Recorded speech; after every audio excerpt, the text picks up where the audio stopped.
आ तो गया यहाँ पर, परंतु नंद का वो मायावी बालक कहाँ है? शकट पर सवार होकर यहाँ तक तो आ गए, पर इतनी शीघ्र मुझ तक नहीं पहुँच पाओगे, शकटासुर उत्कच।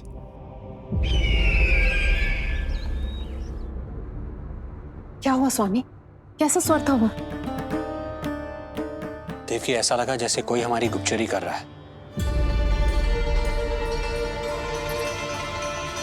यदि कंस हम पर इस तरह दृष्टि बनाए हुए है, तो न जाने उसने मेरे पुत्र के पीछे किस किस को लगा रखा होगा। देवकी, मुझे पता है स्वामी, आप यही कहेंगे कि कुछ नहीं होगा उसे, क्योंकि भगवान श्री नारायण स्वयं उसकी रक्षा करते हैं। यदि ऐसा ही है तो भी स्वामी, हमारा पुत्र अपने बाल व्यवस्था का आनंद कैसे उठा पाएगा? मैं भी यही सोच रहा था देवकी। मुझे विश्वास है कि गुरुदेव के नामकरण से बहुत सुरक्षा मिलती है। क्यों ना हम दोनों चलकर महर्षि घर के दर्शन करें? परंतु कंस,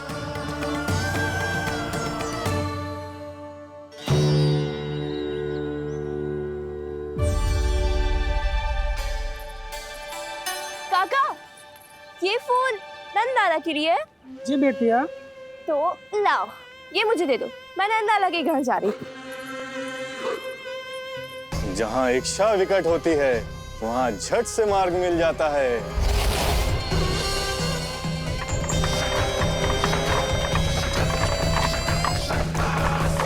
बड़ी शीघ्रता है शकटासुर। नन्ना, जी देख मुझे क्या मिलो। बाबा जो तेरे लिए मोर पंख लाएंगे ना, उसके साथ जो पोशाक कितनी सुंदर लगेगी, है ना नन्ना? मुझे पता है तुझे भी अच्छी पोशाक चाहिए, है ना? कितना समझाओ मैंने तेरे बाबा को, किंतु तेरे बाबा है कि बड़ा उत्सव करने को तैयार ही ना है। अब जितने भी अतिथि आएंगे, कम से कम उनके सामने तो मेरा लल्ला अच्छा दिखे, उन सब से अच्छा मेरा राजकुमार।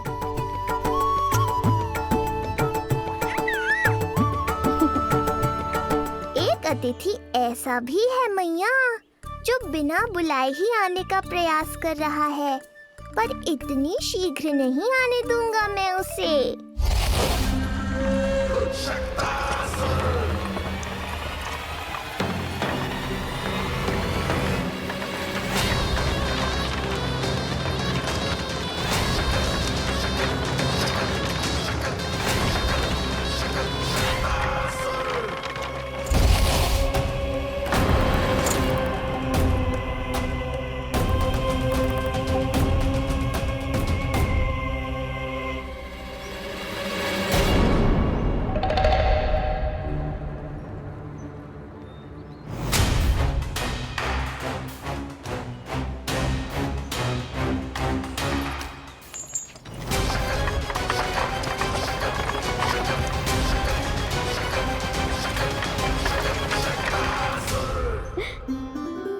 अरे ये क्या है मेरे लल्ला के हाथ पर?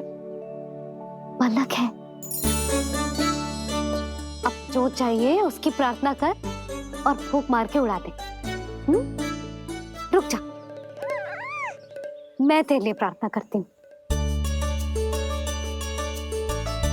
तेरे बाबा को अपने लल्ला के मुकुट के लिए सुंदर सा मोर पंख मिल जाए।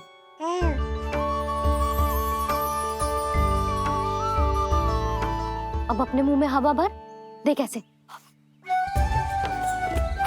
और फूंक मार के उड़ा दे।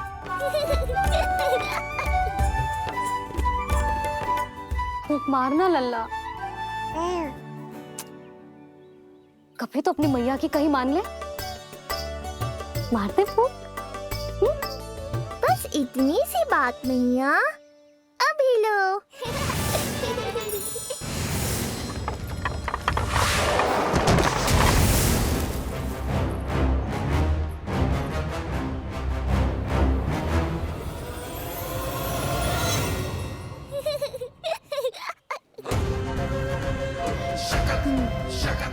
कहाँ चली गई वो कन्या?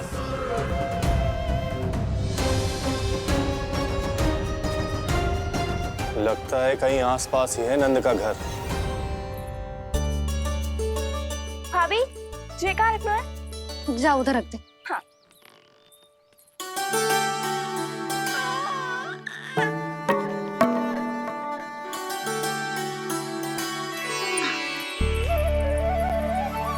खिला दो। क्या? लल्ला के लिए नया मोर पंख और क्या? यशोदा, समय ही ना मिलो, बस कुछ वस्तुएं और शेष हैं, वो ले आऊं, फिर उसके बाद चला जाऊंगा। सच्ची। संध्या हो जाएगी, सूरज ढल जाएगा, तब जाओगे क्या आप? यशोदा, बस कुछ काम और हैं, वो कर लेने दो, फिर चला जाऊंगा। देख रहे हो ना लल्ला, देख रहे हो तू अपने बाबा को? किंतु मैं भी अपने हट की पक्की हूँ। घी जब सीधी उंगली से ना निकले तो उंगली टेढ़ी करना जानती है तेरी मैया। बाबा सावधान, मैया की योजना भारी पड़ेगी आप पर। जानकी। हाँ भाभी। सुन, लड्डू बांध पोटली में, जा। हाँ, मैं भी ओढ़नी और चटाई निकालती हूँ। ए, आपको तो कितने सारे आवश्यक कार्य है ना, मैं ही चली जाती हूँ। यशोदा। और हाँ, अपने लल्ला को साथ लेकर जाऊंगी। यशोदा, ये तुम क्या कह रही हो यशोदा? तुम लल्ला को लेकर बन जाओगी? और नहीं तो क्या, मेरा लल्ला टूटे मोर पंख का मुकुट ना पहने को जी, मैं तो जाऊंगी। यशोदा। नीलमणि अब तू ही संभाल, मैं तो चली।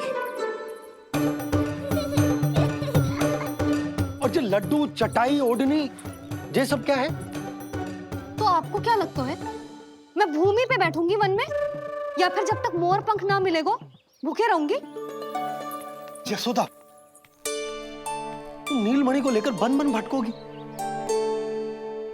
अच्छा जी, तो बस नीलमणि की चिंता है आपको, मेरी ना है। इससे पहले कि फिर से झगड़ा आरंभ हो, मुझे ही कुछ करना होगा। दोनों की चिंता, इसीलिए तो जाने से रोक रहा हूं। जाना तो पड़ेगा, चाहे मैं जाऊं या आप जाओ। मैंने कहीं ना, प्यासा ही चल के कुएं के पास जाता है, कुआं चल के प्यासे के पास ना आता, कुआं चल के प्यासे के पास ना आता, कुआं चल के प्यासे के पास ना आता। तब तो ऐसा ही होगा मैया। अरे तो तुम ही बताओ, कैसे तुम्हें और लल्ला को मैं वन में अकेले जाने दूं? हाँ तो ठीक है, इतनी चिंता है तो चलो हमारे साथ। यशोदा, मेरी बात तो। नीलमणि,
देखा है यशोदा, आज कुआं स्वयं प्यासे के पास चलकर आयो।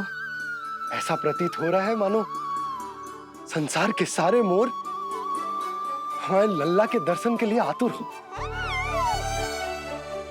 अवश्य ही कछु बहुत विशेष है हमारे लल्ला में।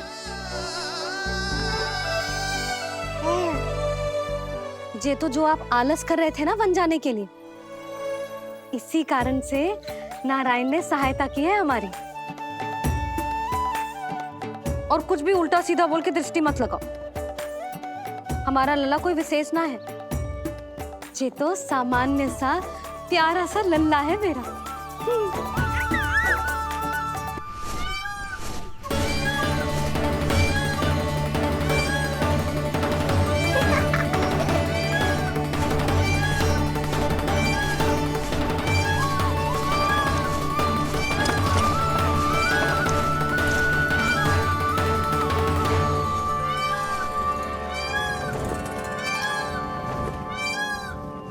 ये घर है या वन?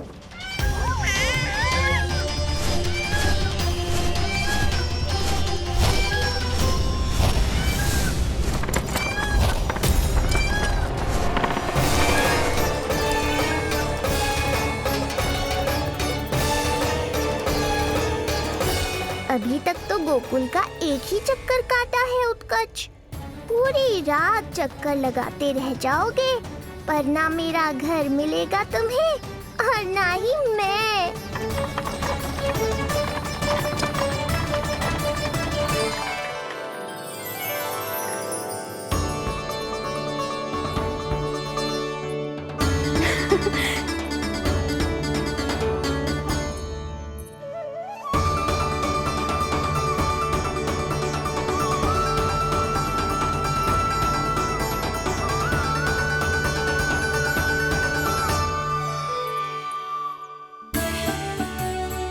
अब तैयारी ना करनी आपको?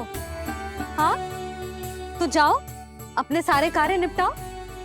मुझे मेरे लल्ला के मुकुट के लिए मोरपंख मिल गए। क्यों लल्ला, अच्छे लगे?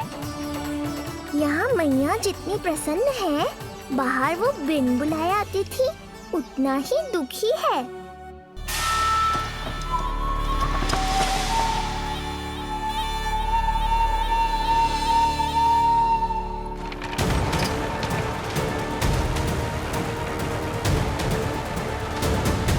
तीन प्रहर व्यर्थ हो गए।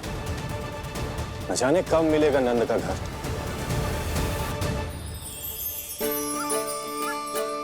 अब अगले 4 पहर तक मैं आपके ही दर्शन करूंगा प्रभु।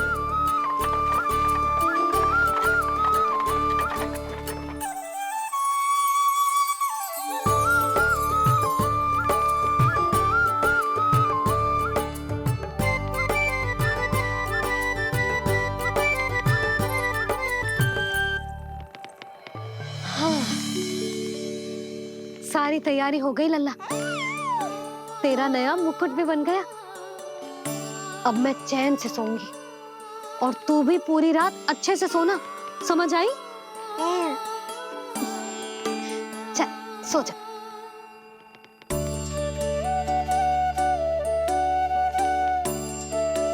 क्या हुआ, नींद ना आ रही? सो जा लल्ला, नहीं तो सुबह बहुत थका थका लगेगा तू। क्षमा करना मैया, उस अनचाहे अतिथि को पूरी रात भीतर आने से रोकना है मुझे। नाम में सर क्यों हिला रहे हैं? मैया की कहीं मान और आंखें बंद करके सो जा, तभी तो आएगी निद्रा देवी।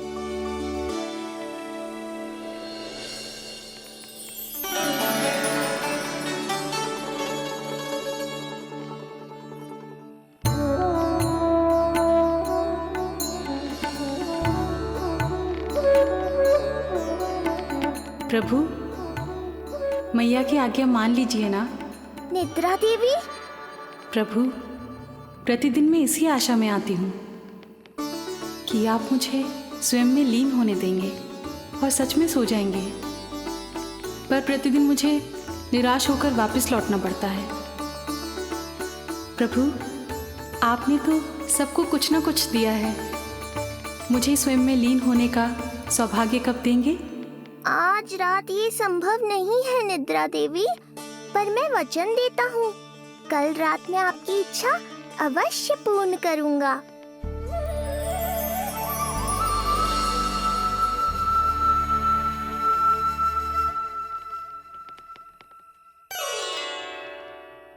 ऐसे क्या देख रहा है रे टुकुर टुकुर, जैसे किसी से बातें कर रहा हो? सो भी जा लल्ला, कितना सताएगा अपनी मैया को। मुझे पता है मैया, जब तक मैं सोने का स्वांग नहीं करूंगा, आप भी नहीं सोएंगी।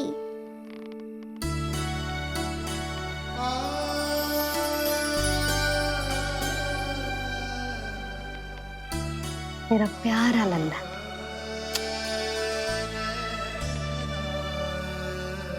मैं निंद्रा देवी की दशा समझ सकता हूँ प्रभु।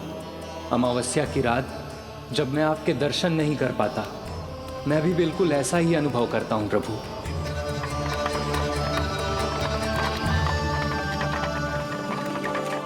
अरे चंद्रदेव, अति उत्साह में आप अभी से कोई संकेत मत दे देना शकटासुर उत्कच को। अभी तो उसे कुछ चक्कर और लगाने हैं गोकुल के।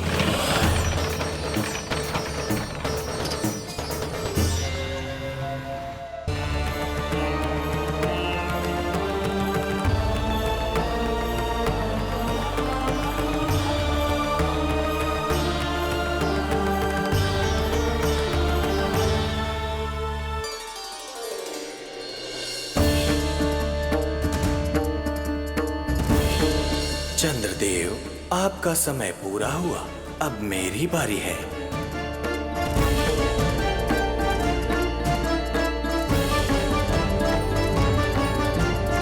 चंद्रदेव तो प्रभु दर्शन में खोए हुए हैं, मुझे ही कुछ करना होगा।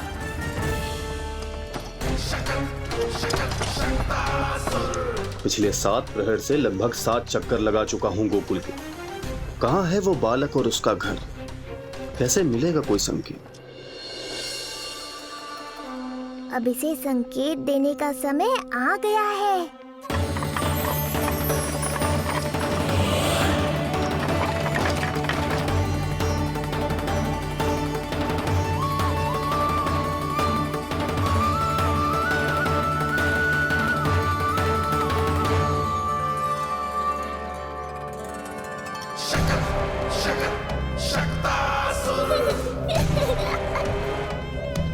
वो रहा। देख रहे हो लल्ला, कितना सुंदर दिन है। हाँ मैया, बहुत अच्छा दिन है आज। अब देख कैसे तेरा काल बनकर तेरे घर में प्रवेश करूंगा, और वो भी बिना बुलाए।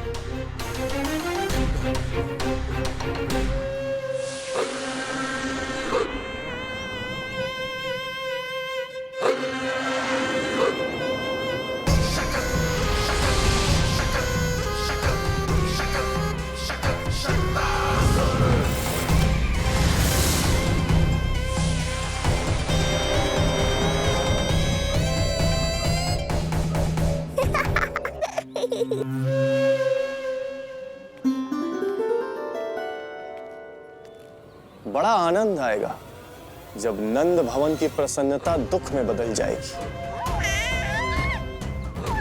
जब हर्षोल्लास के इन स्वरों के स्थान पर चित्कारें गूंजेंगी। बड़ा आनंद आएगा।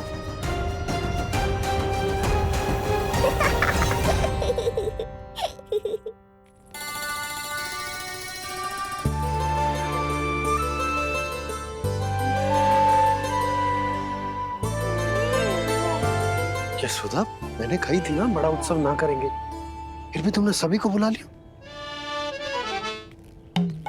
सभी को कहा?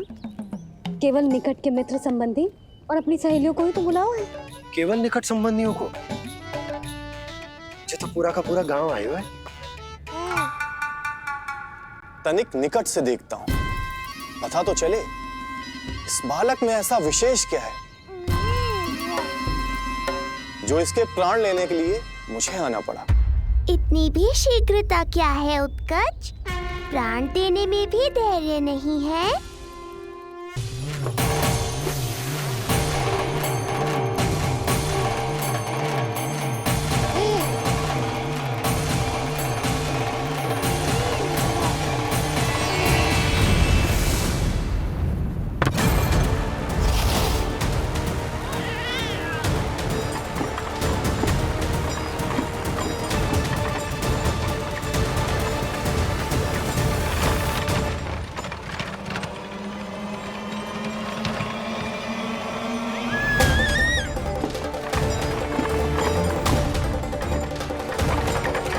बोला रुको।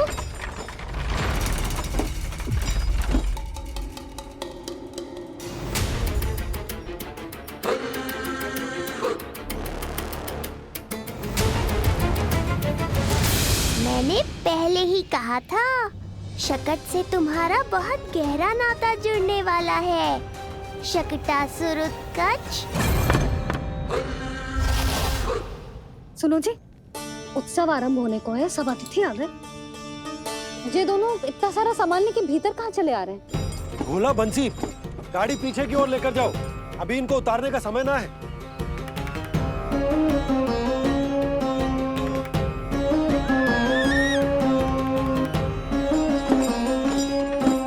सुनो जी, तनिके से संभालो। तुम कहाँ जा रही हो? पंडित जी के आने के समय हो गए।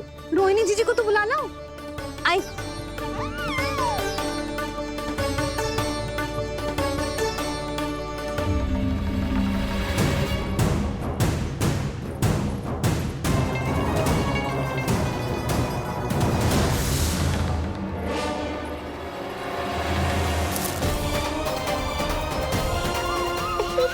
मैया हो तो ऐसी।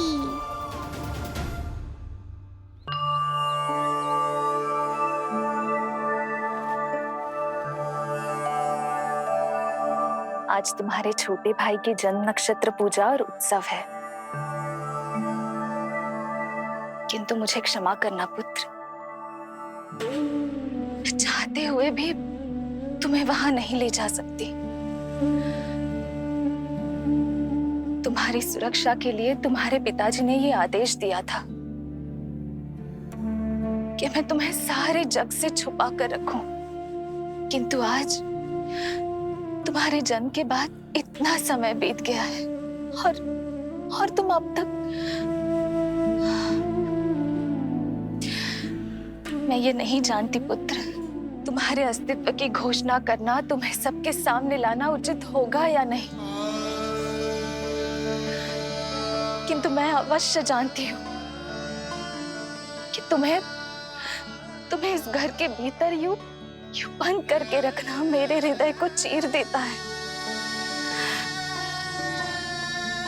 जब भी तुम्हें छोड़कर कहीं चली जाती हूँ, मेरे भीतर दुख की एक बड़ी सी लहर उठती है और मेरा हृदय उस लहर में डूब जाता है पुत्र। मुझे क्षमा कर देना। अब तो बस नारायण से एक ही प्रार्थना है, शीघ्र ही ये सब कुछ ठीक हो जाए।